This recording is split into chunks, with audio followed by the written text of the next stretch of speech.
Estimados amigos de la tertulia y amigos que nos están escuchando a través del Facebook, les saludamos, les damos la bienvenida esta noche o esta tarde en Perú para conversar con Miguel Donaire, un escritor peruano nacido en Iquitos, en el Perú.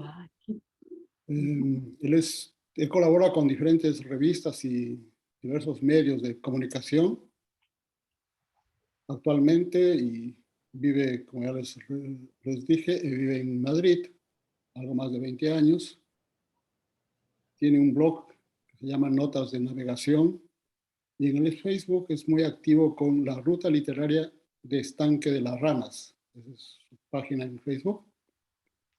Como escritor ha publicado un libro de cuentos que se llama Ocaso de los Delfines, las novelas Estanque de Ranas, Archipiélago de Sierpes, El búho de Queen Gardens Street, la trilogía El insomnio del perezoso, las últimas novelas Fulgor de Luciérnagas, Turbación de Manatís, y el ensayo, del cual hoy día vamos a conversar, Quebraduras, breviario de viajes, motivo de esta reunión.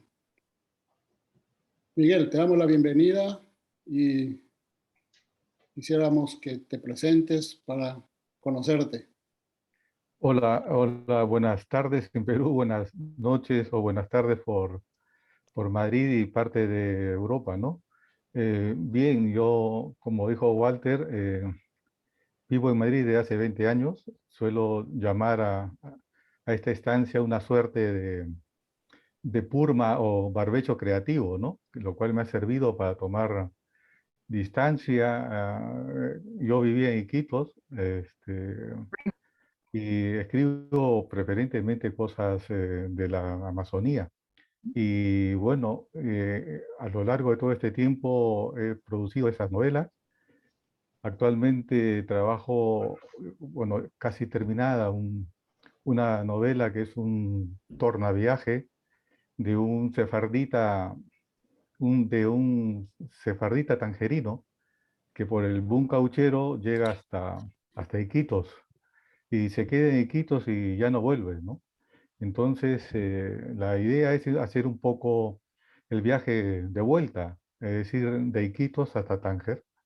Y bueno, he terminado esa novela, trabajo unas novelas cortas y en trabajos también fuera de la literatura, que es, bueno, yo soy de formación jurídica, no me dedico a lo que es el litigio convencional, sino trabajo en evaluación de políticas públicas, de estas cosas, ¿no? Sí. Muy bien. Vamos a conversar sobre tu nueva producción que acaba de publicarse en Perú en una serie que se llama El Río Marañón, de la editorial Tierra Nueva de Iquitos. El libro se titula Quebradura, tiene un subtítulo que se llama Breviario de Viajes. Y curiosamente empieza con lo siguiente: en el principio el mundo no existía, las tinieblas lo cubrían todo. Cuando no existía nada, brotó una mujer en sí misma. Estas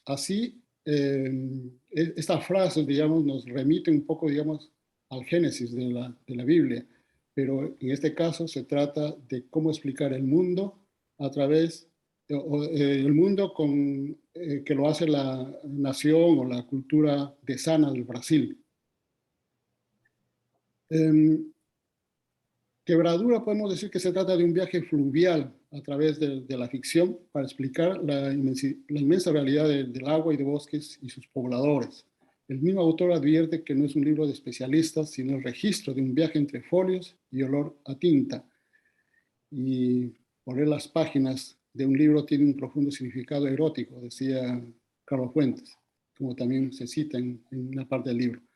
Miguel Donaire con este libro nos invita a un viaje a través de la lectura, de los libros de la floresta, como él le llama a la Amazonía, de sus ríos, de su gente, de su cultura, sus luchas en la conquista por sus derechos es en definitiva un viaje a través del despojo, de la masacre. Es un libro a modo de un pan de árbol cuyas ramas son libros que nos conducen a otros mundos.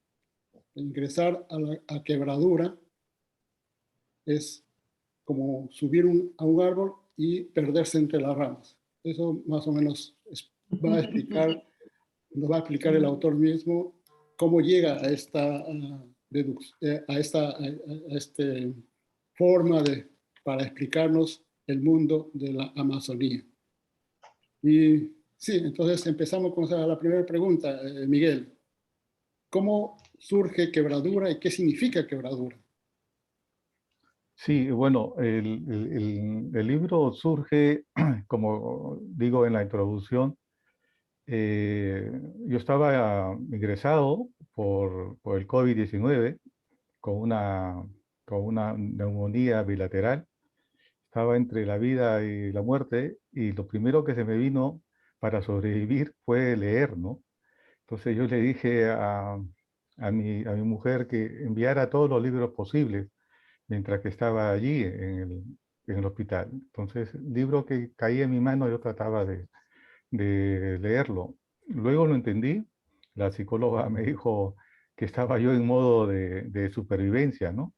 Entonces, en ese estadio, digamos, en el hospital, me puse a peregrinar ideas, planes, y entre ellos estaba Quebradura. Había pensado también en un guión de 3 minutos sobre el caucho. Entonces repasaba proyectos. Entonces Quebradura fue uno de esos proyectos que se quedó. Yo garrapateaba en las libretas que tenía, iba dándole vueltas, vueltas, vueltas, qué es lo que quería terminar. La idea estaba más o menos diseñada, era encontrar, los amazónicos nos quejamos por lo general que amazónicos y amazónicas, que las otras partes del Perú nos leen mal.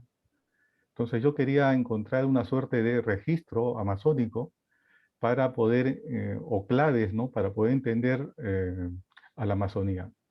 Y creo que el libro, por ejemplo, de Historia del Tahuantinsuyo de María Rotorowski, eh, me da muchas luces, ¿no? Porque ella dice, hasta el momento, lo que han trabajado sobre los cronistas han entendido mal el pensamiento andino.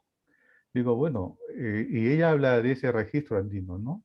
Hace un repaso de las crónicas y dice, no, no, lo que en verdad, los incas trataron de decir tal o cual cosa. Entonces, Quebradura justamente es eso, encontrar ese registro amazónico, y para eso había pergeñado 3 criterios: el caso del Putumayo, como la memoria histórica, en el Putumayo, el caso de la ecología y también la escritura de márgenes. El título surgió, hay un libro, antes que ingresara en el hospital, yo había leído un libro de un profesor francés que se llama El elogio a la caricia, que es un texto sublime, grande, ¿no? Porque eh, te da las posibles o las múltiples posibilidades de una interpretación. Entonces, quebradura significa justamente, es una escisión, una rotura, un quiebre, ¿no? Lo que quería yo dar a entender era justamente ese quiebre interpretativo, digamos, ¿no? Para aproximarnos a la Amazonía. Y ese quiebre yo lo he encontrado a través de esos criterios, cánones que he podido pergeñarlo, ¿no? Y bueno, y eso lo entrecruzaba con los viajes. Creo que leer es viajar, fantasear, ¿no?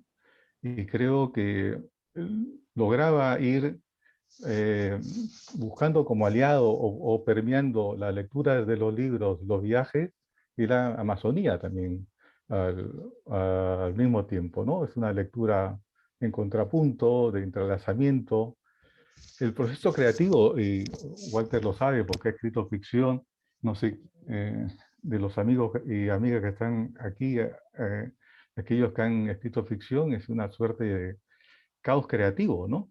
Entonces, y van lloviendo las ideas, vas dibujando, desechas uno, borras, es una efervescencia permanente, ¿no? En esos días, el despacho donde estoy, aquí trabajo, es un caos. Bueno, ya en casa ya me entienden, así que me dejan solo. Sí, tú dijiste que el libro está, o sea, hay tres temas fundamentales, ¿no? La cuestión de la memoria, la cuestión de la ecología y, ¿cuál es el otro punto? De la escritura de márgenes, ¿no? Escritura de margen. Sí, o sea, ¿qué se entiende Mm. por la escritura de márgenes? Porque ese es un concepto que yo no lo había escuchado hasta la fecha. O sea, es una propuesta nueva que la haces. No, no, bueno, mira, yo suelo releer y a veces busco algunos vídeos que están en YouTube de Ricardo Piglia, ¿no? Este gran escritor argentino que me inspira mucho para el trabajo. Y él ponía como un ejemplo, lo primero que yo encontré era el límite de la palabra, ¿no? Con un hecho tan brutal que había sucedido en la Amazonía, yo proponía, como fue en el Putumayo, ¿no? En la época de extracción del caucho, a principios del siglo XX, fue alrededor de 30.000, 40.000 indígenas murieron por la extracción cauchera.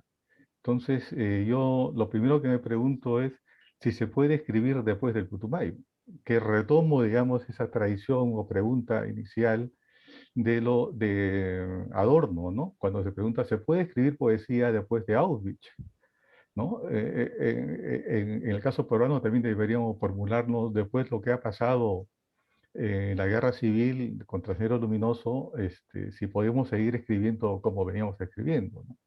Y en el caso de la Amazonía, creo que el Putumayo es un límite de la palabra. Y eso, es apelar a esa memoria histórica, para mí me parecía clave para poder iniciar todo este viaje libresco.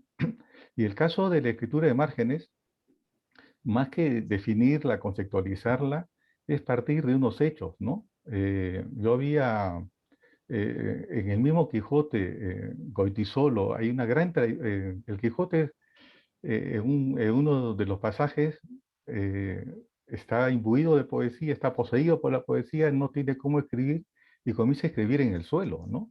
En, esa, en ese encanto poético, ¿no? O sea que se sale de lo que comúnmente uno pensaría escribir. Y creo que en esta escritura de márgenes, que había abonado, bueno, Goitisolo dice, el centro tiene poco que estar diciendo y la periferia tiene muchas cosas que estar recontando todavía, ¿no? Leí hace poco a Javier Cercas que decía igual, ¿no?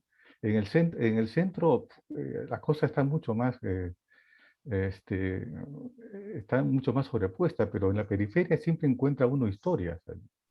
Hay un escritor keniata que también abona esa misma tesis, ¿no? Lo que él dice es desplazar el centro, ¿no? Hay que ir desplazando el centro. Eh, y esa escritura de márgenes también tiene una cuestión visual. Cuando uno coge un libro, ¿qué es lo que hay alrededor de las palabras? Que son los márgenes. Y uno suele escribir en esos márgenes. Entonces, todos eran hechos que a mí me iban dando para poder interpretar, me dan un insumo para poder interpretar. Y luego en la poesía amazónica y en la escritura tenemos, digamos, escritores que han ido dentro de esa perspectiva de los márgenes, ¿no? Como ha sido César Calvo, como ha sido o como es Carlos Reyes, Ana Varela, Percy Vilches y Jorge Nájar, ¿no? En el caso de Carlos Reyes, por ejemplo, para tomar un ejemplo de los muchos, él gana el premio Copé a los 24 años y su poesía pues redimensiona a la Amazonía, descentra a lo que se venía escribiendo en Lima y balnearios. Creo que eran ejemplos suficientes para poder ir construyendo este ejemplo de la escritura de los márgenes. Y yo quería justamente también preguntarle sobre eso, ya que tocaste el tema, podemos seguir con mi pregunta. O sea, tú has cogido 5 escritores de la selva que se adecúan, digamos, de alguna manera a la propuesta que haces, ¿no? Pero sin Mm. embargo, en los últimos 20, 30 años, digamos, han surgido cientos de escritores, eh, no están dentro de esa perspectiva, o qué escriben ellos. Bueno, yo los criterios para elegirlos a ellos era un poco el rodaje literario. Creo que los 5 habían evidenciado un rodaje literario suficiente, como el caso de Calvo, entre poesía y luego narrativa, como las tres mitades de Inomoxo fue eso. El caso de Carlos Reyes era un poeta consagrado, premio Copé. El caso de Ana Varela también. El caso de Percy Vilches, que tiene diferentes registros, que va de la poesía, ensayo, novela. Y el caso de Jorge Nájar, igual, un poeta de hora cero con una andadura suficiente, y también había incursionado en la narrativa. Creo que me daban a mí criterios suficientes para poder trabajar sobre eso. No sé si otros autores amazónicos han tratado esto, han trabajado la ficción a través de estos cánones. Si en buena hora, sí que lo hayan trabajado, ¿no? O sea, un escritor o escritora en la Amazonía no puede escribir sin pensar en el Putumayo, por ejemplo, ¿no? Es algo tan abrumador, ¿no? Y César Calvo, por ejemplo, en el primer párrafo de las tres mitades de Inomoxo menciona el caucho. Ana Varela hace en su poesía, logra conciliar memoria histórica, ecología y esa escritura de márgenes, ¿no? Ella tiene el poemario Lo que no veo en visiones, que es uno de los poemarios más sugerentes que hay en la narrativa peruana, ¿no? Yo creo que todos estos escritores lo que hacen es darle una pedrada en el ojo del centralismo, ¿no? En Perú, como sabemos, quienes han estado o son peruanos, el centralismo es obsceno, es brutal, es brutal. Y en el caso de la Amazonía, tenemos una región netamente extractivista, ¿no? Yo decía, el escudo peruano. ¿Qué tenemos en el escudo peruano? Son 3 recursos naturales. ¿Y cuál es la idea de los recursos naturales? Explotarlos, ¿no? Entonces, esa mentalidad extractivista, en el caso de la Amazonía, es mucho más patente, ¿no? Mucho más evidente.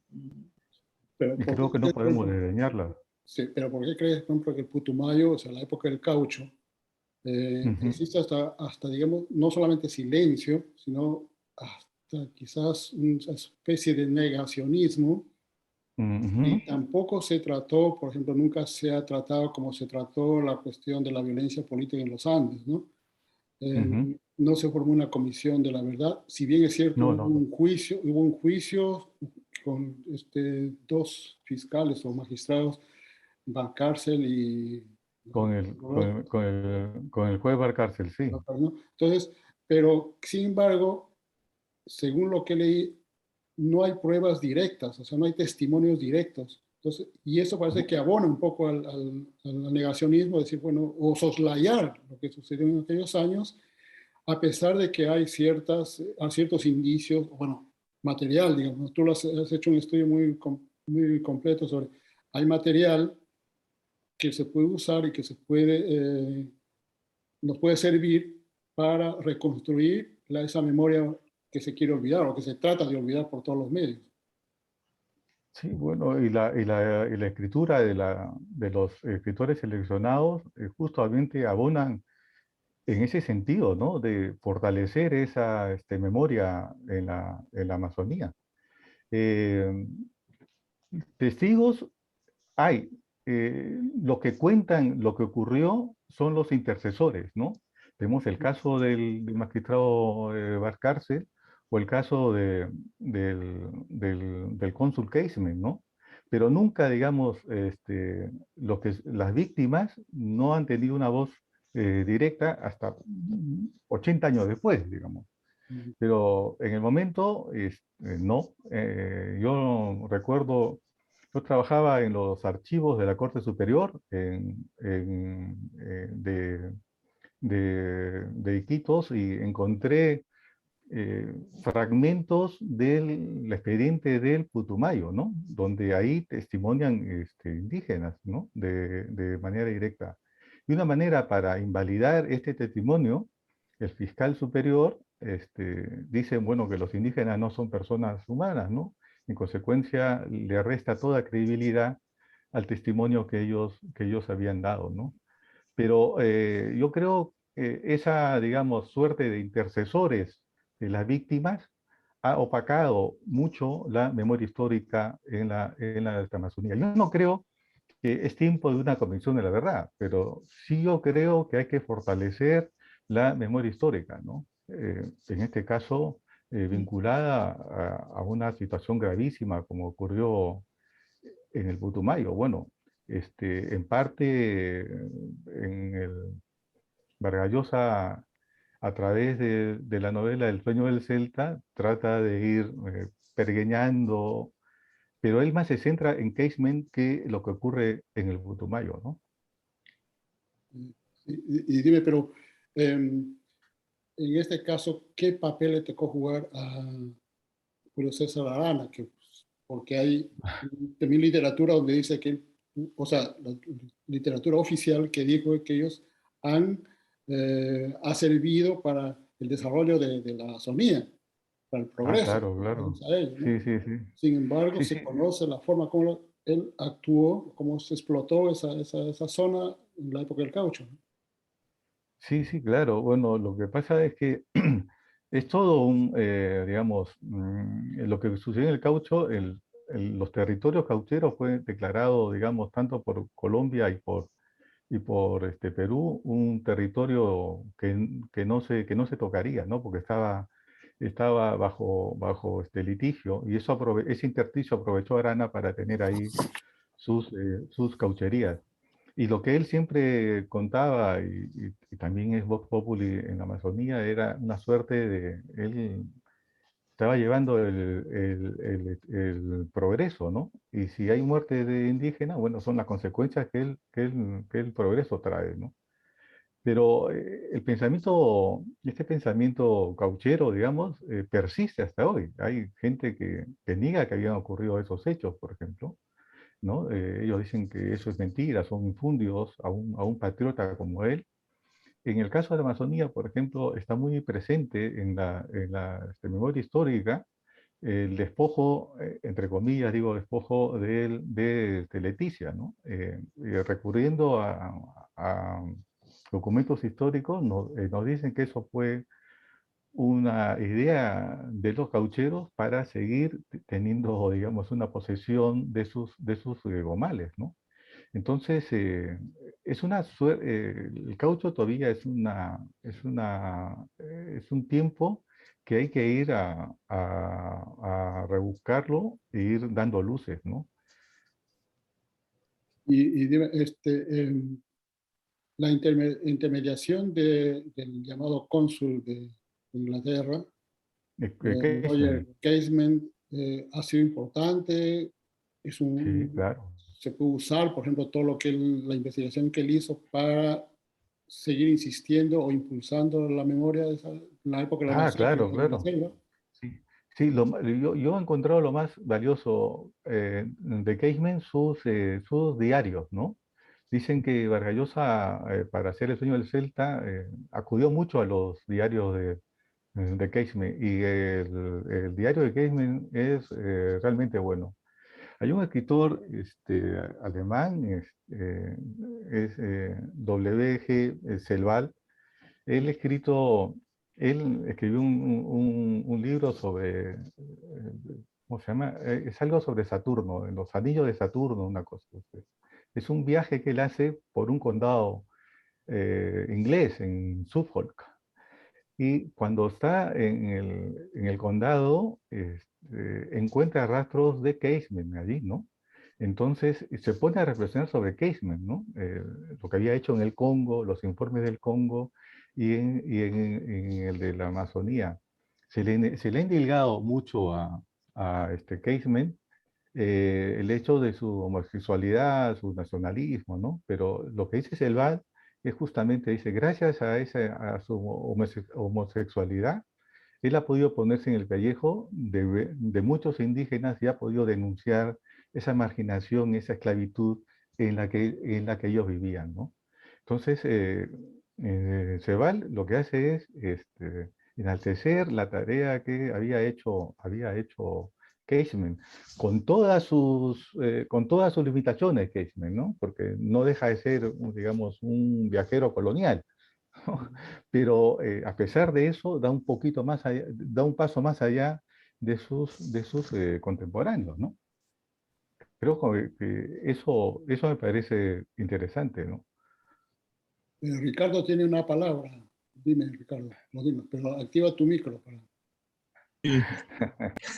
No, brevemente, para que nos pusieras en contexto, Miguel, me llama mucho la atención el empleo de esa palabra. Tú dices el putumayo. Ah, sí, sí. Sí, ¿nos podrías explicar si se refiere eso a una región o a algún nombre de alguna tribu? No, no, no. ¿Por qué? Sí. El Putumayo es un río que es limítrofe entre Perú y Colombia, ¿no? Entonces, en esa zona habían cultivos, bueno, son estancias caucheras.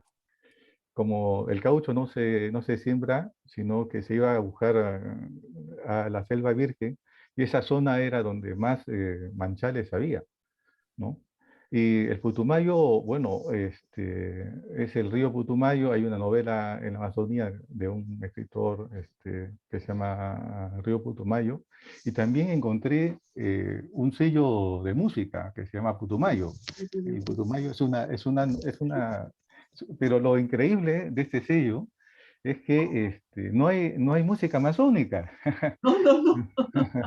Yo he buscado, hay cumbia, perdón, hay salsas, hay música negra, africana, de todo, pero música amazónica no. Digo, pero ¿cómo no ve música amazónica? Tenemos a los Mirlos, tenemos a Juaneco, tenemos a los Wembler. ¿Cómo no va a estar una música amazónica por ahí, ¿no? Creo que ahí hay que hacer una carta pública y decirle a los del Putumayo, por favor, incluyan la cumbia. Walter, no ha dejado de bailar cumbia, por ejemplo, ¿no? Tengo entendido que que el sello Putumayo viene de un canadiense que estuvo por la región. Sí, sí, sí, exacto. Exacto. Pero que se ha dedicado más a editar música folclórica de todo el mundo y poquito del Amazonas. Sí, increíble, increíble. ¿Sí? Es esa paradoja, ¿no? Sí. Miguel, sí, sí, sí. Bueno, y lo segundo que quería preguntarte o consultarte es del otro lado, la otra ribera del río, ¿no? Sí. Podemos hablar de eso. En el caso de Madrid, dices. Quería hablar de la vorágine, de la novela, Claro. de la Claro, vorágine. claro. Sí. Claro, Y mi pregunta es, porque ocurre con Latinoamérica, ¿no? Las fronteras, en este caso, la frontera, ahora estaba pensando, en este caso la frontera es el río Amazonas, porque en la vorágine todo ocurre de este lado, bueno, del lado colombiano, quiero decir, ¿no? Sí, sí, sí, claro. Y se ignora la Casa Arana y sus orígenes peruanos o no se menciona. ¿Qué eco tiene en la historia literal de la literatura en Perú, la vorágine? Para mí, la vorágine, lo digo en quebradura, es un hito fundamental en la literatura amazónica. O sea, no podemos entender la literatura amazónica sin la vorágine. Y yo cuando estuve en Bogotá, fui al cementerio a buscar la tumba de José Eustacio Rivera. Eustacio Rivera, y nadie me daba razón. Así que buscaba como loco, así que uno de los señores que trabajaba allí le digo, ah, claro, ¿cómo no? Y me llevó donde estaba Eustacio, ¿no? Lamentablemente estaba abandonado. Él tiene abandonado, porque está todo, bueno, lamentable, es una pena, pero eso es lo que pasa en otros países, ¿no? Gente como Rivera, digamos, en el Perú la vorágine le cayó con una patada en el hígado porque pensó que eran argumentos de Dado colombiano para quitar tierras peruanas, ¿no? Entonces se le opacó mucho, se le silenció mucho a Rivera, ¿no? Además, él era un diplomático, trabajaba todo lo que es límites y fronteras. Es muy curioso porque yo estaba viendo una película que acá en Madrid llaman La Marabunta, y hay un pasaje literal de lo que estaba sucediendo, lo que cuenta Rivera, ¿no? Que vienen unas hormigas grandes a lo largo. Y le digo, pero ¿y qué es lo que había pasado? Que días o meses antes que él fallezca, estaba negociando con las productoras norteamericanas la vorágine para ser llevada al cine, pero como muere antes, yo pienso que han rescatado algunas ideas de la novela y la ponen allí, ¿no? Es con Charles Heston, justamente, ¿no? Pero sí, bueno. Y luego me he enterado que hace poco, el año pasado, que el gobierno colombiano ha declarado de interés cultural una ruta, toda la ruta que hace Rivera para llegar al Amazonas, digamos, ha sido declarado como bien de interés cultural, ¿no? Lo cual me parece pues extraordinario. Creo que así como esos, ejemplos como esos, bueno, hay que continuarlos, ¿no? Y en el caso de la Amazonía, de la selva, de la floresta, el Chaco, el Pajonal, creo que hay que remarcar esas cosas, ¿no? Me parece fundamental. Yo, cuando hablo de la Amazonía, yo me apasiono mucho. Creo que se lo digo a mi padre, que ha venido desde muy niño a ir sembrando cosas sobre la Amazonía, ¿no? Pero yo creo que también debería también Sí. rescatarse la casa de Arana, que ahora se va a convertir en una escuela, como parte de la Mm. memoria, ¿no? Convertir en una especie de Claro, museo claro. para recorrer toda la masacre que hubo, ¿no? Habría que rescatar eso, es una campaña. ¿Qué dices tú? Sí, bueno, lo que pasa es que en el lado colombiano como llaman los historiadores ahora, lo han resignificado, ¿no? Lo que era la casa de Arana ahora es una escuela que está a cargo de indígenas Huitoto. Ah, Entonces me parece, bueno, interesante. Acá en Madrid había un antiguo matadero donde mataban a las reses y ahora es un gran centro cultural, ¿no? sí. Creo, de la cultura de matar reses, corderos a un ambiente cultural, bueno, no está mal, ¿no? Dentro de todo. Sí, sí, y muy interesante lo del matadero ahí en Madrid, claro.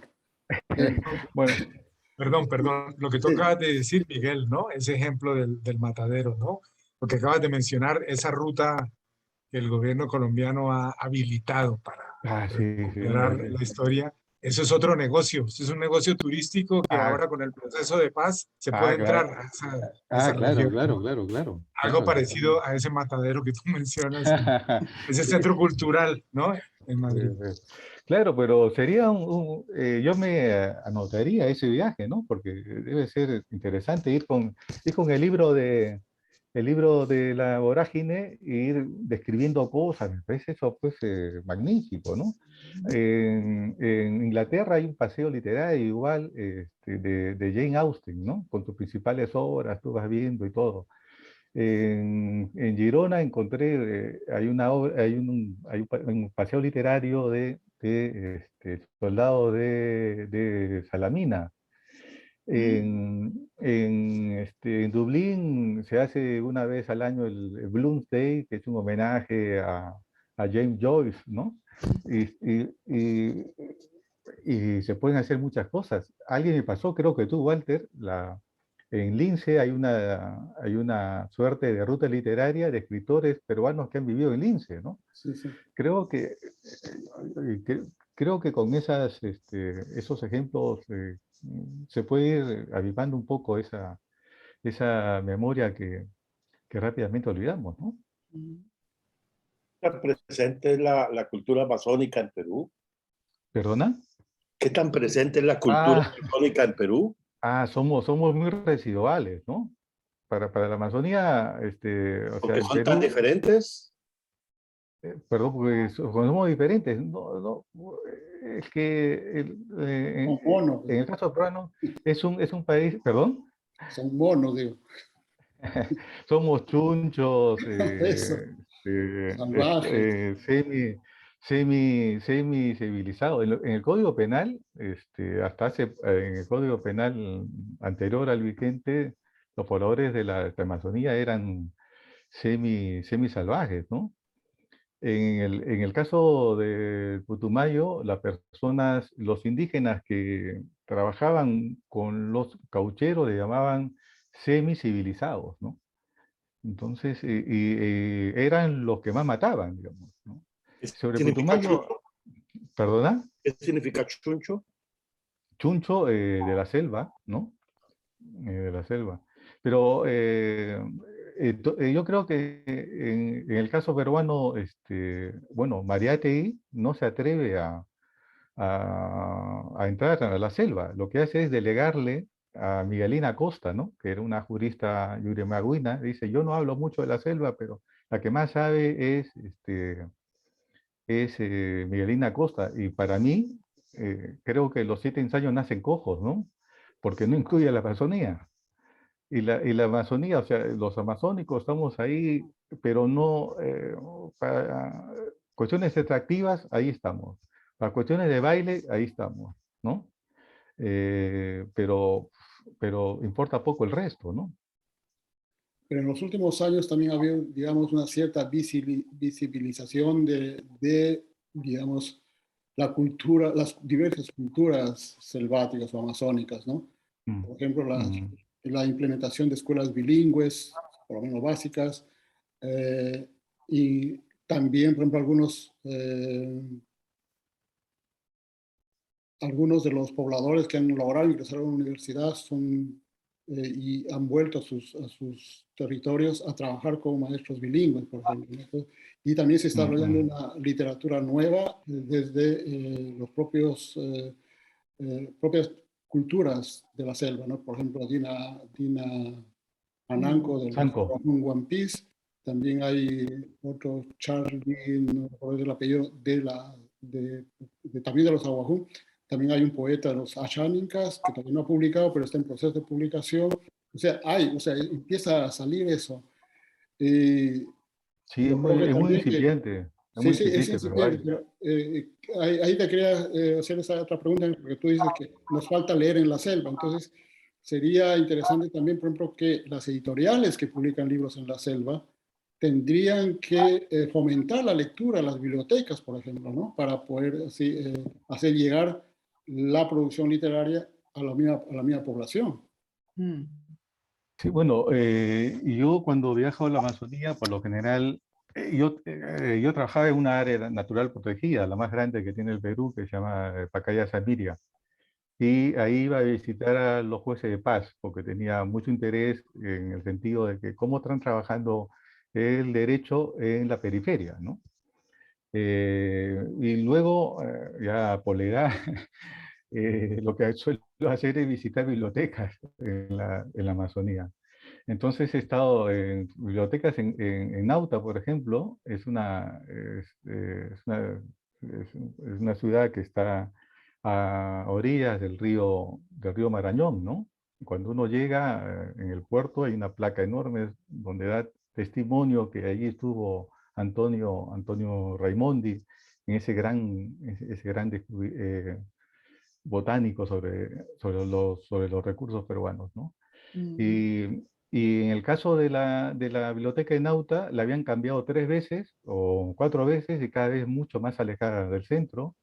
y los trabajadores me decían, no sabemos a dónde vamos a ir. En el distrito donde yo vivía, en Iquitos, Punchana, me voy a buscar la biblioteca y no me daban razón hasta que llegué al mercado, a un segundo piso, me dijeron, ahí está la biblioteca. Voy, entro y no había biblioteca, no había libros. Entonces, eso es, yo creo que no solamente, o sea, es bueno publicar libros, pero también debe estar acompañado de una política sobre la lectura, ¿no? Implementar bibliotecas, ¿no? Hacer y en las bibliotecas en la Amazonía no hay. Y las que hay son bastante incipientes, carentes, precarias, ¿no? Hay una precariedad. Y eso pasa por los decisores políticos, pues, lo que tienen en la mano poder enmendar estas situaciones, pero no, somos la región que menos lee en el caso peruano, ¿no? Entonces, bueno, hay un serio, yo creo que también hay que ser creativo, que no solamente tiene que ver con la queja, pero, por ejemplo, aquí está muy en boga los audiolibros.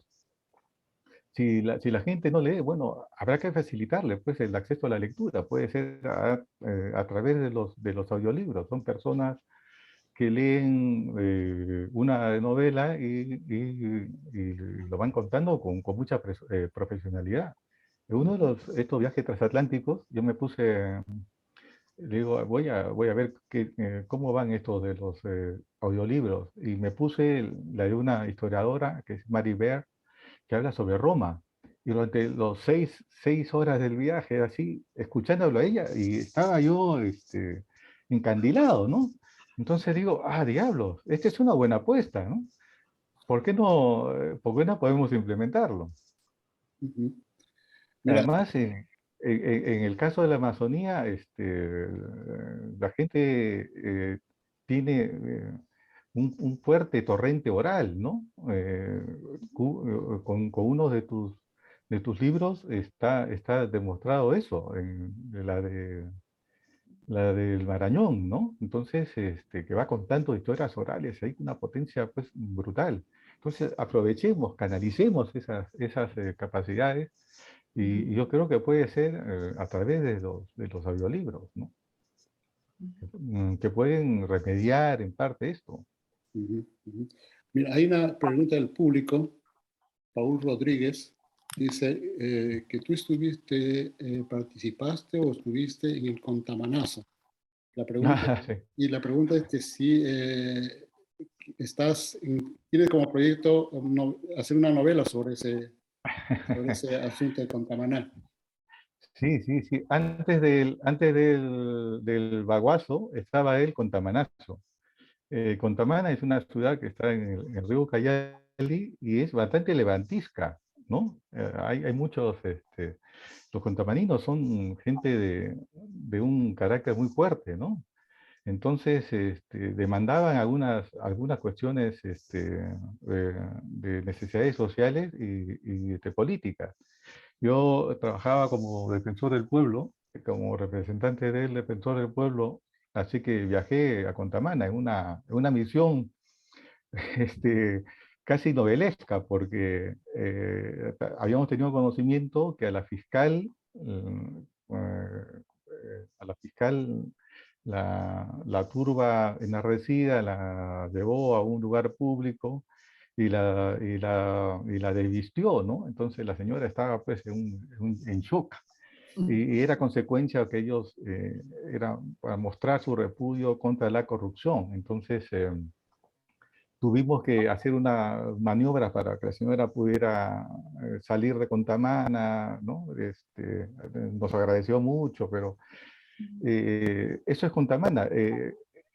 Durante ese lapso del contamanazo que nos habla Paul es un gran activista cultural ahí en Contamana. En Contamana tenemos como referencia a una actriz peruana que fue muy conocida en el cine de oro mexicano, que es Ofelia Montesco. Ella es contamanina y adopta ese nombre, ese ese nombre artístico de Ofelia Montesco, ¿no? Pero después de Contamanoso viene él de Baguazo, ¿no? Yo creo que el de Baguazo también es otra línea que nos debe hacer pensar a los amazónicos. El presidente García había menospreciado a la gente amazónica. Había dicho que los recursos somos los perros del hortelano, que no dejamos, que no comen y no dejan comer, ¿no? Entonces, ese es el menosprecio del común poblador peruano sobre la Amazonía, ¿no? Creo que es una cuestión a corregirla. Y también lo llamó ciudadanos de segunda clase, ¿no? Claro, claro, claro, claro. Entonces, figúrate, un presidente de la República con esa información, como compensación a eso, a este candidato, a este presidente, cuando era candidato, no sé si es verdad o cierto, pero estuvo caminando por una calle desde Belén con una señora que vendía pescado. El agua con que limpiaba los pescados le llegó a tirar a él, ¿no? Como consecuencia es impotencia, ¿no? Sí, Perdón, acabo de mirar en el mapa dónde es Contamana, ¿se llama? Sí, sí, Contamana, Contamana. No está, eso es selva amazónica ya. Claro, ¿no? claro, claro, claro. Es Pero el, no está, es no el está mismo tan, Ucayali.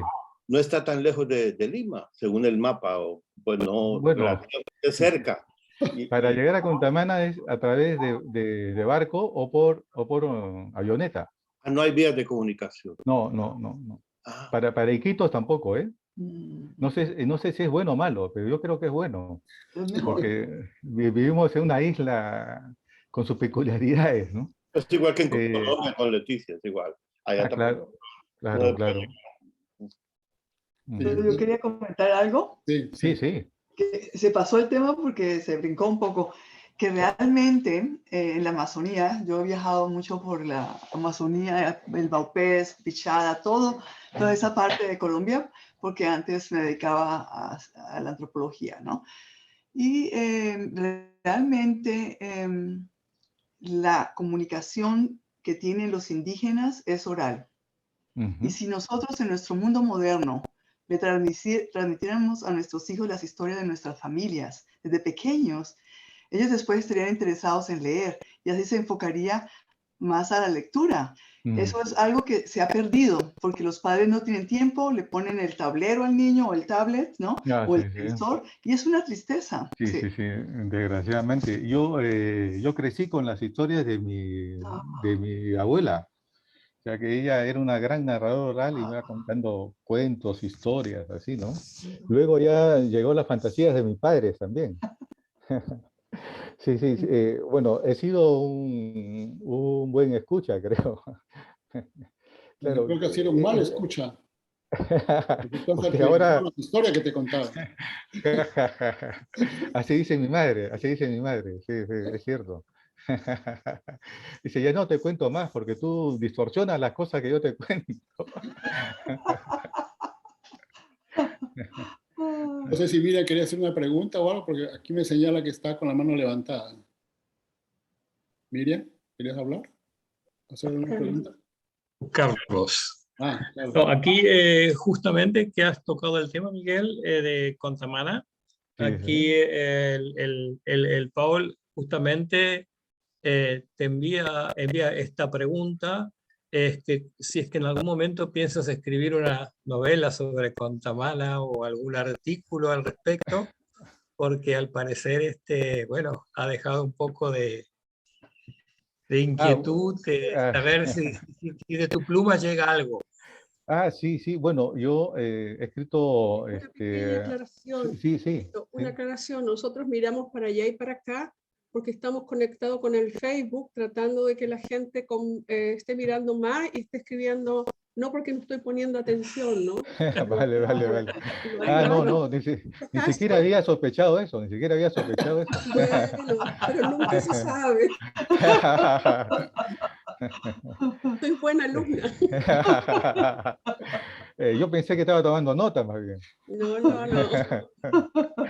Bueno, sí, quisiera trabajar. Yo en algunas novelas he ido contando lo que pasó con Tamana, ¿no? Mira, en el caso del caucho, esas distorsiones que hay, el caso de Arana, él rapta a un niño del Putumayo y se lo lleva a Londres para que sea abogado, ¿no? Para que estudie en Oxford, era un niño buitoto, lo cual me sirvió a mí para novelar, hacer este viaje de este niño desde Iquitos hasta Londres, fui a buscarlo a Londres, bueno, en un supuesto viaje de la ficción y también real, ¿no? Pero Contamana también puede darnos pie a eso. Y Contamana nos da pie no solamente con el Contamanazo, sino con el caso de Ofelia Montesco. Ofelia Montesco llegó a filmar con Luis Buñuel, ¿no? Buñuel, su más célebre película que se llama, ¿cómo se llama la película que empieza? El Ángel Exterminador. Ella sale ahí trabajando, ¿no? Entonces es una mujer centellante y ha hecho un rastreo y ha podido hacer una entrevista con el hijo de ella, ¿no? Lo cual te da pues unas pistas interesantes porque dice que a ella no le gustaba la actuación y más bien le gustaba mucho el diseño de ropa y estas cosas, ¿no? Pero ella, su nombre real es Ofelia Irene Grabowski, Edere. Y parte de de esta familia está en Alemania, por ejemplo. Una parte está en Francia. Otros salieron de Tánger y ya no han vuelto. En esa novela de Tornavista, yo he llegado hasta Tánger. Fui al cementerio judío y muchos de los nombres sefarditas estaban también reproducidos en el cementerio judío en Iquitos, ¿no? Iquitos es una de las pocas ciudades en la Amazonía que tiene un cementerio propio. No hay una sinagoga, la única Y una sinagoga. ópera. Ah, bueno, Famosa ópera. Claro, la ópera es en Manaus, ¿no? Manaus. En Manaus, claro. Amazonas. Y la única sinagoga que hay, o esa huella judía en la Amazonía, es en Belén, ¿no? En Belén do Pará. Espero ir algún día, ¿no? Para hacer ese viaje completo. Qué bien. Bueno, y como ustedes ven, Quebradura es justamente eso, es un intercruce de viajes, de historias que van de por medio, ¿no? Y eso enriquece muchísimo.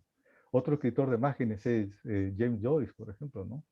Cuando uno hace esa ruta desde el mar de Dublín, en la famosa torre, cuando tiene una discusión con sus amigos, él dice ya no vuelvo más y se va de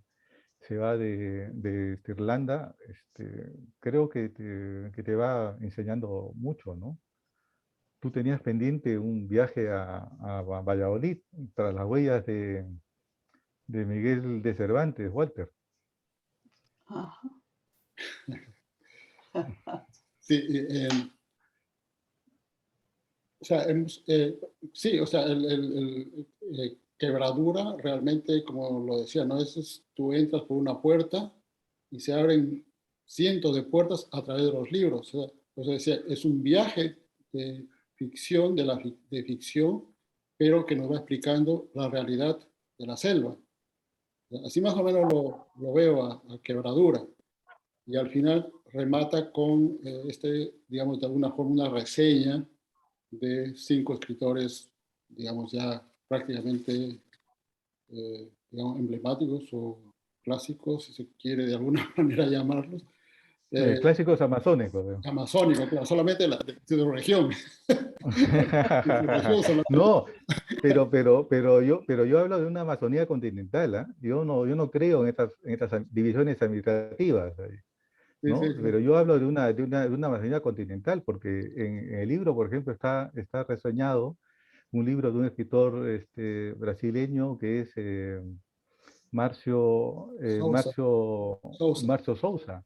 Claro, en Mat María, que es el recorrido de un ferrocarril que lo hace el empresario Ford para traer caucho, ¿no?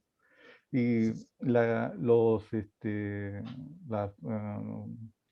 gente que estaba en el caucho, que eran de Barbados, que iban en el barco con casemen, abandonan el barco y se van a este proyecto de tren, ¿no? Entonces, luego hay un gran escritor colombiano que es William Ospina, que Ujú. tiene una trilogía de novela amazónica que es recomendable, ¿no? Sí. Es un gran ensayista. Entonces, yo no hablo de esa Amazonía estanca solamente del Perú, yo hablo de una Amazonía continental, ¿no? He estado también en Ribera Alta, Bolivia, y ahí hay, en el caso de Ribera Alta, uno de los empresarios caucheros viaja hasta Iquitos y se va a querer comprar unos puntos con Fiscarral en el río Marañón. Y cuando están volviendo, ya de vuelta de viaje, se ahogan los dos, ¿no? Bacadíes creo que es el famoso empresario cauchero boliviano. Sí. Entonces, la Amazonía está interconectada, o sea, no podemos delinearla. Y yo no hablo de una Amazonía solamente peruana, ¿no? El libro que tú has citado es un libro de unos indígenas de Sená brasileños, pero también cito a los cocamas del río Marañón, ¿no? Y hay cuántas historias, lo que tú estás comentando, ese resurgimiento de este neo-indigenismo, ¿no? Que ahora postula por la escritura. Creo que ese salto también conlleva muchas cosas, ¿no? O sea, de pasar de la oralidad a la escritura, tiene sus encantos y también sus grandes desencantos, ¿no? Porque algún poblador de una zona diferente del que transcribió el mito a la escritura puede impugnarla, ¿no? Una gran obra de esa suerte de dos mundos es la Odisea, ¿no? Las primeras obras griegas es el paso de ese gran mundo oral a ese mundo escrito. Ujú. Los griegos, Aristóteles, temía al libro, porque decía, cosifica demasiado y no me deja responder a las preguntas que hay, ¿no? Los griegos lo que hacían era contar en el ágora, y ahí entonces directamente preguntaban a los autores, cosa que no sucedía con el libro, ¿no? Entonces, que las sociedades se encaminen por el libro, bueno, es un paso enorme. Y la Amazonía, espero que algún día podamos encaminarnos también por el libro, ¿no? Por el libro en todos sus sentidos. A mí me encantan los libros para poder palparlos, pero hay zonas donde no podemos llegar y si es de manera digital, tampoco estaría mal, ¿no? Ujú. Para un poquito en escuchar o saber lo que escribes, no sé si podría leer un pequeño texto corto del libro para... Ah, vale, vale, sí. Tú sabes, Walter, que eso es una vieja costumbre romana, ¿no? Que los autores leían extractos de los libros. Algunos lo hacían muy bien y otros, por ejemplo, como T.S. Eliot, dicen que leía casi balbuceando, ¿no? Y con un genio, con un mal genio, decían, ¿no? Espero no estar incluido en la lista de Eliot. No soy un gran lector. Bueno, quizás solamente la de Pablo Neruda, quizás. Otro que era difícil. Tampoco era bueno leyendo, ¿no? Yo le escuché una vez en un disco Sí. y me decía, pero eso no puede ser. No sé, unos discos que sacaba Mejía Vaca, no sé si tú lo has conocido. Sí, eso, sí. Rompé, ¿Te acuerdas? de Pablo Neruda. Sí, ahí lo escuché, la voz cansida Exacto. de Neruda. Sí. ¿No? Sí, claro. Se puede escribir después del Putumayo, los quejidos de las víctimas del Putumayo todavía resuenan. ¿Qué significa el Putumayo en la memoria de la floresta? A la distancia, el Putumayo es cada vez el símbolo del horror humano, del otro ignorado, de la explotación desmedida de los recursos naturales. Lo señalaba el poeta Percy Vilches en el poemario Mural de las Aguas, al apostillar. ¿Cómo describo este paisaje tan verde sin las hojas secas del Putumayo? El poeta de Panguana, con gran intuición y razones, nos plantea una sugerente propuesta de escritura, de ética y de estética en el palustre. No se puede describir la selva sin memoria. En esta dirección, parafraseando a Isme Kertz, en instante de silencio en el paredón, él citaba a Auschwitz. Nosotros citamos al Putumayo, el acontecimiento traumático en la Amazonía peruana. En la Amazonía. Lo de peruana no lo he escrito, Ya, sería donaire contra donaire, digamos, ¿no? Eso parece, ¿no? No sé si hay alguna otra pregunta de alguien de los que estamos aquí presentes. Adelante. Sí. A ver, Miguel. Bueno, gracias por todo ese repaso por ese río y por esa información, por esa cantidad de información que desconocíamos, que desconocía yo. Vuelvo a la otra ribera del río, ¿no? La ribera de la vorágine. En esa novela, en la vorágine, bueno, como todo el mundo sabe, se retrata esa tragedia de las caucherías. 100 años después, un siglo después, en el centro de esa novela se sucede una segunda masacre, llamémoslo así, pero esta vez a causa de la coca, de las plantaciones de coca.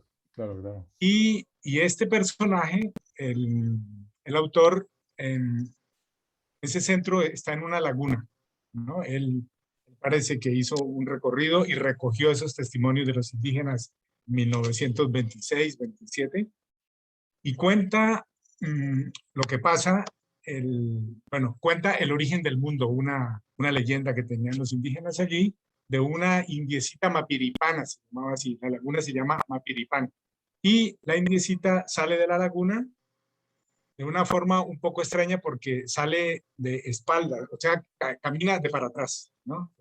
Ahí hay una lectura histórica también.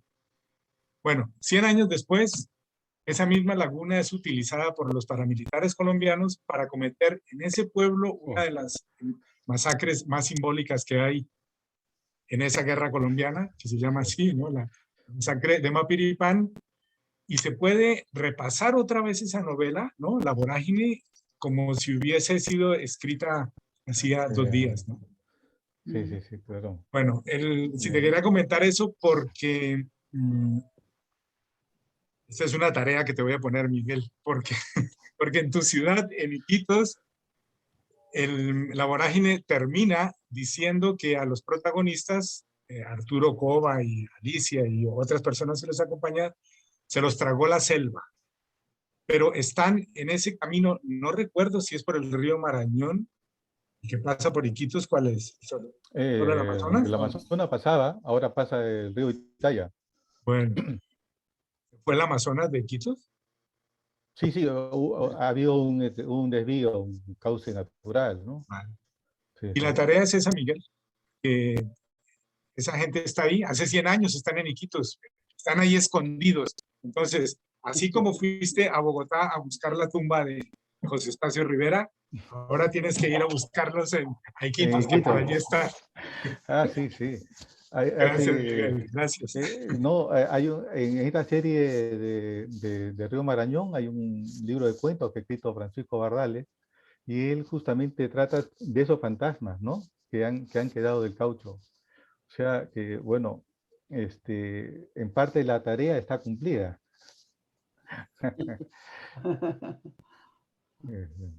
Sí, bueno, ¿Algún otro comentario, alguna pregunta? ¿Ahora o nunca? Carlos. No. ¿Funciona? Sí, funciona. Ok. Lo que tú cuentas en el libro de o sea, sobre la Amazonía, o la Amazonía, mejor dicho, a pesar de que estar bastante lejos geográficamente, pienso que a nivel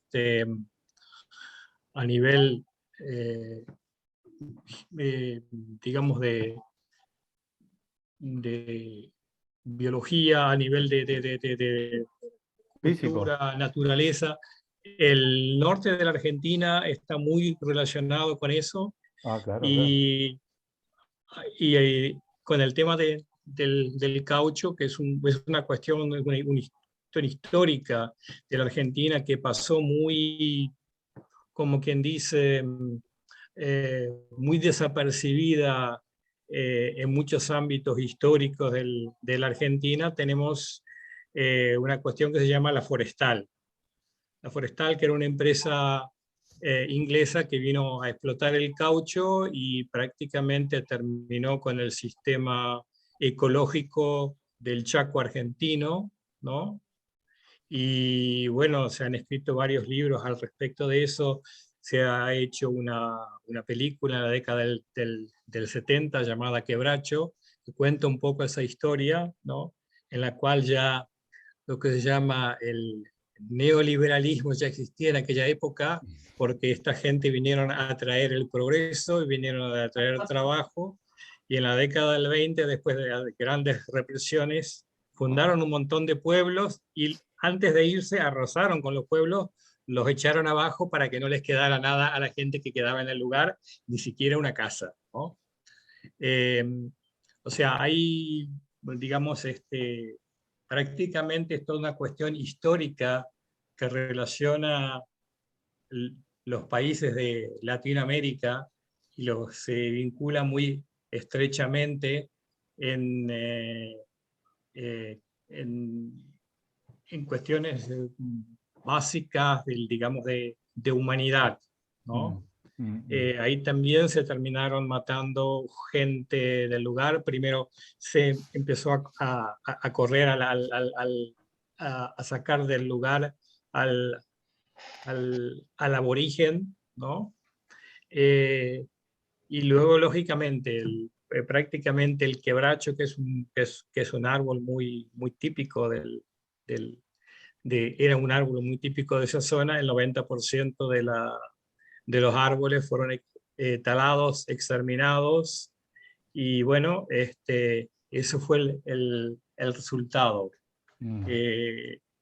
Y pienso que yo mucho no he leído, no he alcanzado a leer de tu libro, pero encuentro muchas cuestiones paralelas y el interés también, digamos, de rescatar eso digamos, de la necesidad de salvar la ecología de esos lugares y no con la mentalidad que se envía desde Europa, ¿no? Sí, sí, claro. Hay un escritor argentino que ha trabajado mucho sobre Arana, ¿no? Entonces, él ha hecho una exhaustiva bibliografía sobre Arana. Yo cuando tengo amigos argentinos y les digo que conozco Buenos Aires, me dicen, ah, bueno, qué bien, qué bien. Pero le digo que también conozco Formosa y la cosa cambia. Me dice, Ellos no pero lo tú cómo, conocen. ya no lo conoce. Pero tú cómo has llegado hasta Formosa. Ah, bueno, por trabajo. Digo, pero ¿cómo vas a ir hasta Formosa? ¿Cómo vas a ir hasta Formosa? Bueno, pero ¿por qué no fue hasta Formosa? Es, digamos, la negación de lo que es Buenos Aires, ¿no? Es, digamos, es el mismo centralismo que los Sí. amazónicos sufrimos en carne propia, ¿no? Y, Sí. además que los amazónicos no hemos sabido dar una respuesta adecuada también, ¿no? Es en parte nuestra responsabilidad, ¿no? Eso quería preguntar. precisamente en América Latina, aparte se están organizando esas minorías que tan minorías no son los pueblos olvidados. En Colombia, más concreto, las negritudes, las culturas indígenas. A pesar de que en Colombia eso está bastante bien como se está organizando y están teniendo tanto poder que es posible que lleguen a tener representación política importante. Del Amazonas colombiano se escucha muy poco. De las culturas indígenas, también por la política de colonización que ha existido en el Amazonas. ¿Cómo en Perú? ¿Es igual? ¿O cómo? Sí, bueno, pero hace poco hubo una acción de amparo, una acción popular, creo, en el caso colombiano, de unos niños que interpusieron una demanda para exigir que se cumplan las normas sobre la Amazonía, ¿no? Y el Tribunal Supremo lo ha confirmado, digamos, ¿no? Lo cual es valioso también, ¿no? Sobre esos puntos sobre la Amazonía.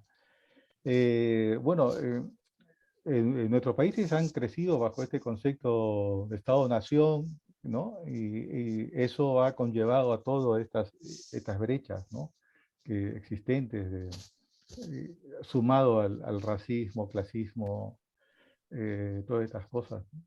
Yo recuerdo en la Amazonía, desde acá niño, yo escuchaba mucho el caucho, pero nunca había visto una planta de caucho. Viajé a Guatemala, en la selva guatemalteca, encontré un cultivo de caucho. Un cultivo de caucho, que digo, no puede ser, así que me traje unas semillas, que lo tengo por aquí. ¡Prohibido! He hecho como el que se llevó las semillas del caucho de Perú hasta las colonias inglesas, ¿no? En Oceanía. Pero era el único testimonio que tengo del caucho. No lo encontré. Luego, caminando, habíamos ido a Ginebra y me fui al jardín botánico y, diablos, encontré una planta de caucho también allí. ¡Ah, Dios! Felizmente hay Amazonía desperdigada, ¿no? Pero esas son curiosidades, ¿no? Que este caucho da, ¿no? Leía que en una parte de África se sigue explotando el caucho de igual manera como se explotaba en el Putumayo, ¿no? En la actualidad, o sea que pero yendo más allá, la cultura huitota, ¿qué sabes? ¿Qué puedes contar tú de la cultura huitota? Ah, bueno, yo he trabajado mucho con ellos. Y ¿Cómo es con el idioma y todo eso? El idioma de ellos. Claro, yo el idioma no lo sé. He participado en trabajo de las federaciones indígenas allí. En las malocas teníamos reuniones, iban contando historias. Sí, para mí me parece clave, ¿no? Y este niño huitoto que yo cuento en Londres es justamente un huitoto, ¿no? Que es sustraído de su familia y llevado hasta Londres para que estudie en Oxford, ¿no? Sí. Pero bueno, son las excentricidades que tiene el caucho, ¿no? Sí. Sí, Marisa, ¿no? Marisa, sí. Quiero contarles que las comunidades indígenas ahora en Colombia se han unido y se llaman Mingas. Y hace un año más o menos, en la ciudad de Popayán, que es una ciudad completamente conservadora, de extrema derecha, tumbaron la estatua del famoso conquistador Sebastián de Belalcázar. Eso fue una bomba para Colombia. Imagino. Pero muy bien que lo hagan los indígenas, porque eso es un tema para otra ocasión y para otro libro. Bueno, ustedes dan insumos, pero también pueden trabajarlos. Claro, no, yo ya estoy en esas. Ah, qué bueno. Sí. O sea que pronto te tendremos en la tertulia. Si no, en la tertulia ya he hecho algunas lecturas pequeñas y y estoy trabajando ese libro, ¿sí? Es que son un compendio de cuentos, y esas historias, hay una en la Amazonía que juega, ¿no?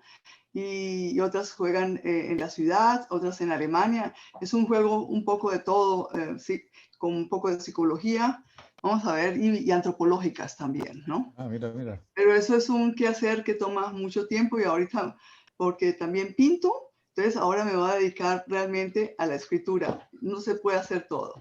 Claro, claro. Si no termina uno mal. No. Si no hace las cosas a medias. ¿No, Ricardo? Ricardo ya ha publicado como 4 o 5 novelas, ¿no? O sea, Sí, es tremendo, tremendo. productivo el muchacho.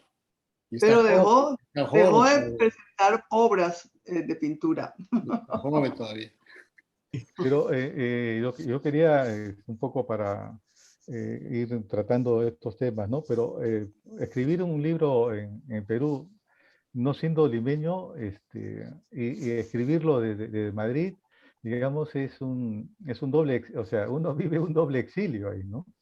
Porque es completamente ignorado, o sea, estas cosas en el Perú, digamos, por diferentes razones, ¿no? Yo creo que hay grupos editoriales mucho más fuertes que opacan mucho. Yo suelo leer las novedades literarias de Perú, que hacen una reseña en los principales diarios, y no hay ninguno de provincia, por ejemplo, ¿no?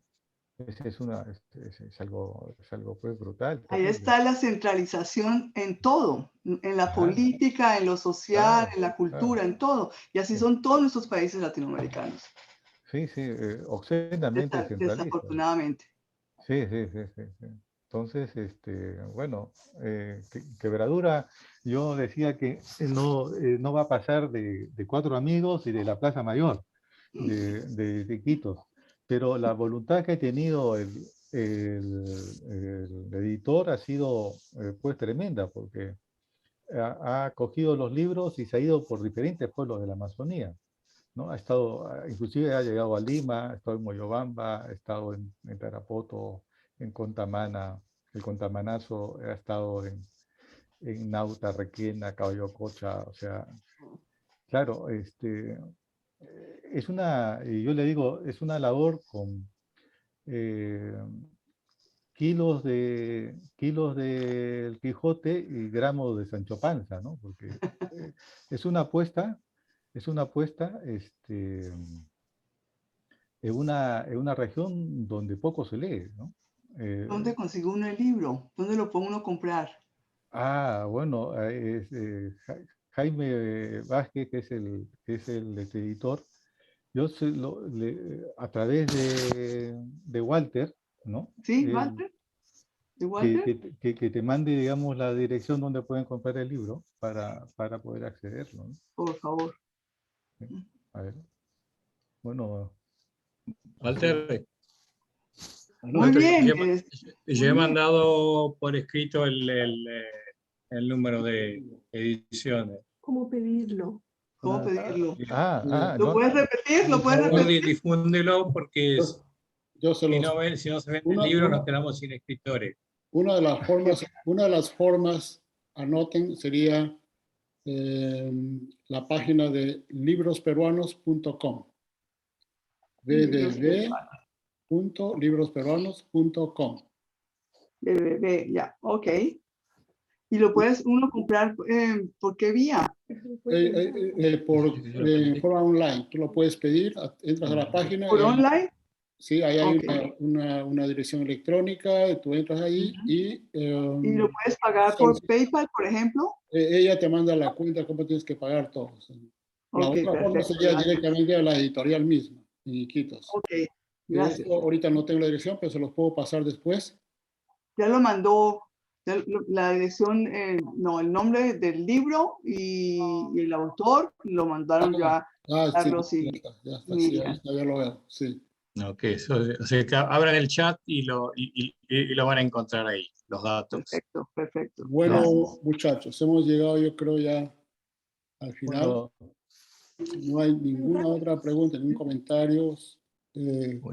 vamos a cerrar esta oportunidad después de agradecerle a Miguel por su generosidad de explicarnos acerca de su libro Quebradura y la selva peruana y sus bemoles, como dicen, ¿no? Para ser un poco operísticos.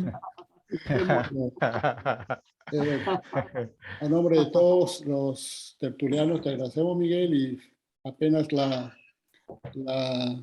pandemia nos permita, nos encontraremos en Madrid en un momento, o quizás en Alemania. O que venga a Colonia, que venga a Sí. Colonia. Bueno, Sí, no, pero no solamente a Viena, sino que a Colonia. Sí, bienvenido. igual, si ustedes pasan por Madrid, nos comunicamos, tomamos un café, ¿no? Así que Sí, no hay claro, ningún problema. Perfecto. Y para continuar esta tertulia fluvial. Así es, en el Sí, río sí, Macareo. fenomenal. Muchos éxitos. Muchos Gracias, éxitos no, y gracias a muchas ustedes. gracias. Gracias. Gracias a Walter con su tertulia ambulante de literatura que nos da esta oportunidad de estar tan cerca de ustedes, los escritores. Sí. No, Muchas gracias. no, la A ustedes labor de Walter es encomiable, ¿no? Sí, sí. Sí. No, yo creo que no A es la mí labor. y a Carlos. Pero Somos una comisión, un grupo que venimos trabajando en los últimos años. así veo. Lo que tenemos que hacer es más bien a los autores que nos permiten acceder a ellos, porque sin los autores es más complicado. No somos una institución que tiene millones de dólares para pagar y financiar viajes a los autores, pero sin embargo, con mucha disposición de los autores, hemos logrado ya sobrevivir 19 años, me parece ya. Estos 2 últimos años solamente virtual, sin la presencia de los autores, pero en la manera que se pueda vamos a intentar ya seguir el próximo año en forma presencial en Colonia, ¿no? Entonces, ojalá que eso se haga. Mientras tanto, esta es una vía que estamos organizando la lectura. Agradezco entonces a todos los presentes y también a Miguel. Y será hasta una nueva oportunidad. Muchas gracias. Walter, ahora en tiempo de invierno consígase una novia gorda.